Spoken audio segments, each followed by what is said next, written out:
여호와의 군대 대장이 여호수아에게 이르되 내 발에서 신을 벗어라. 내가 선 곳은 거룩하니라 하니 여호수아가 그대로 행하니라. 새벽을 깨우는 거룩한 기도자 여러분, 주의 말씀에 하나님의 영광의 임재가 분명해서 분명한 믿음의 선한 싸움을 싸워가는 일상의 경건이 복되기를 바랍니다. 오늘 우리가 읽어갈 하나님의 말씀은 여호수아 5장 13절에서 6장 7절까지의 말씀으로서 이제 약속의 땅으로 건너가는 그 하나님의 부름의 영광, 요단에 물을 가르고 여리고 평지 앞에서 지켰던 할례와 유월절, 그리고 여기 거룩한 용사의 단락이 우리가 읽는 본문이고요. 이제 6장에서 드디어 첫 번째 여리고 정복 전쟁의 이야기가 들려지고 있는 부분입니다. 우리가 너무 익히 알고 있는 내용이지만 할례와 유월절의 의미가 뭔지 제삼 진지하게 살펴보시고 우리 믿음은 세례받고 구원받은 것으로 끝나는 게 아니고 그게 믿음이 아니고 그 믿음의 진실은 이제 매일의 일상 안에서 거룩한 믿음의 순복의 싸움을 싸워가야 될 여정인 거지요. 우리 구원에 앞장서신 분이 이제 오늘 등장하고 있습니다.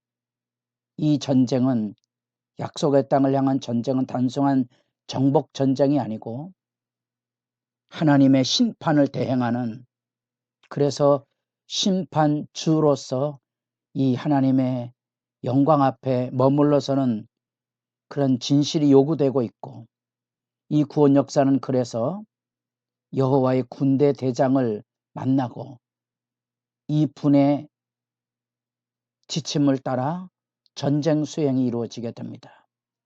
그래서 여호수아가 여리고 평지에서 약속의 땅으로 들어가는 첫 번째 전쟁 앞에 여호와의 군대 장관을 만나고 그 앞에 엎드려서 부복을 합니다. 여호와의 군대 장관의 말씀이 내 발에서 신을 벗어라.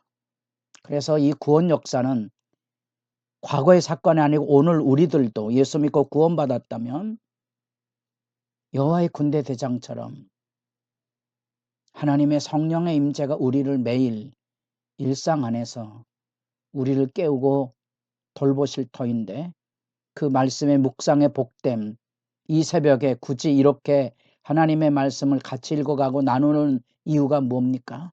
하나님의 말씀을 듣기 위해서고요. 그게 우리의 하나님을 믿는 믿음의 삶의 실제로서의 경건이고요. 그 모습은 여기 여호수아로 통하여 나타난 대로 엎드러짐의 겸비, 그리고 내 발에서 신을 벗어라. 그 정결과 일반적으로 제의적인 의미가 그렇다면 사회적인 의미로는 신발을 벗는 것은 주권을 포기하는 거거든요. 종이나 노예들이 종살이하는, 주인을 따라가는 사회적인 그런 풍습의 표현이지요. 고대 사회에서 주인이 노예를 사면 그 노예는 신발을 벗어들고 주인을 따라가는, 그래서 여호수아가 엎드려서 신발을 벗는 의미 앞에 정결뿐 아니라 그가 엎드렸더니 이제는 내 뜻이 아니고 여호와의 뜻대로 살겠다는 하나님의 부름을 여기 분명히 하고 있는 거지요. 이것이 성경이 보여주고 있는 구원 역사의 서두에 서 있는 소중한 교훈입니다. 이 약속의 땅 전체가 이 하나님 앞에서의 부복과 정결의 정신을 가지고 여호와의 군대 대장을 따라 행하는 길이고, 이 믿음의 여정이 여호수아의 증언이고 이 믿음 앞에 바로 서지 못했던 것이 사사기의 어둠의 시대 역사 이야기입니다. 6장 1절로 들어서면 그들이 이제 문을 닫아 걸고 있는 모습을 보게 됩니다. 그것은 마치 하나님의 구원 역사가 애굽에서 일어날 때 바로가 하나님에게 모세에게 마음을 닫는 것처럼 오늘날에도 끊임없이 저와 여러분을 비롯해서 주님의 하는 모든 일에 마음이 닫아지면 하나님 회방하는 존재로 서 있다는 겁니다. 악이 무서운 게 뭔고 하니 우리를 사망의 길로 끌고 간다는 겁니다. 사도 바울이 절규하면서 우리에게 로마서 7장에 들려줬던 것처럼 오라 나는 공고한 사람이로라. 누가 사망의 몸에서 나를 건져내랴. 내 안에 이 죄의 욕망들이 우리를 끌고 간다는 거지요. 이 전쟁, 이 대적의 횡포, 유혹, 압제를 기억하셔야 되고요. 이제 그 싸움에 우리가 부름받은 거지요.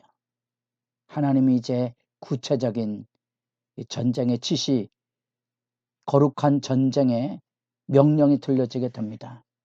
그래서 내가 여리고와 그 왕과 용사들을 내 손에 넘겨주었으니 이 전쟁은 승리의 전쟁이죠. 이미 하나님이 주셨으니까. 우리의 구원이 보증이 되고 담지, 확신이 되는 것은 우리의 열심이 아니고 복권처럼 한 번에 주어진 게 아니고 하나님의 이 구원의 열심에 신뢰하기 때문에 그렇습니다. 하나님이 우리를 구원하셨다면 우리를 버리지는 않을 거다. 한 가지, 뜻을 따르지 않으면 징벌이 있을 겁니다. 우리는 이런 얘기를 가볍게 여깁니다. 그리고 징벌이 없기를 바랍니다. 복을 달라 그럽니다. 이미 구원하셨는데 좋은 거를 주시지 않겠습니까? 복은 우리에게 구할 대상이 아닙니다. 우리는 말씀대로 살아가면 됩니다.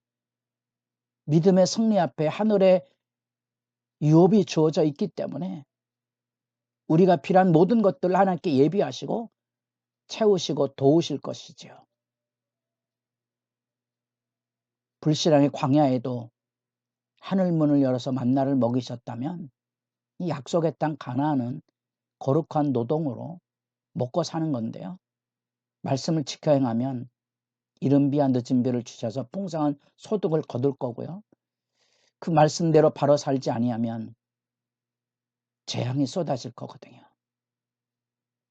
하나님께서 비를 제때 주지 않으면 이 약속의 땅은 소산을 내기 어려운 겁니다.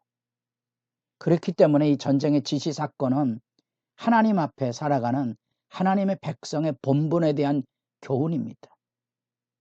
그래서 여호와께서 하시는 일로서 다양한 의미를 가진 그런 전쟁 지시가 들려집니다.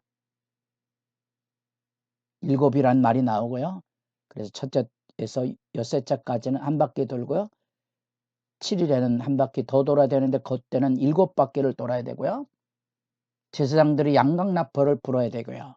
전쟁이나 예배의 부름이거든요. 그리고 마지막에는 큰 소리를 외치라는 거지요. 전쟁의 승리 함성과 더불어 손바닥을 치고 찬양하라는 시 47편에 나타난 대로 예배의 즐거움과 하나님께 경이로움에 반응하는 그런 내용들이 그곳에 담겨져 있는 거지요. 이 지금 믿음의 여정은 사람들 보기에 어리석어서 고린도전서 1장 18절에 나타난 대로 이건 세상 사람들에게는 미련한 것입니다. 전쟁하러 왔는데 토성을 싸서 정복할 수 있는 기회를 만들어야 되는데 기껏 하는 일은 하루 한 바퀴씩 돈다는 겁니다. 그것도 다 입 다물고 양각나팔을 부는 이런 것들은 전쟁의 행렬이 아니고 제2 행렬, 예배 행렬 아닙니까? 그런 것들을 여러분들이 분별하시며 하나님께서 이들에게 뭘 가르치려고 하는가?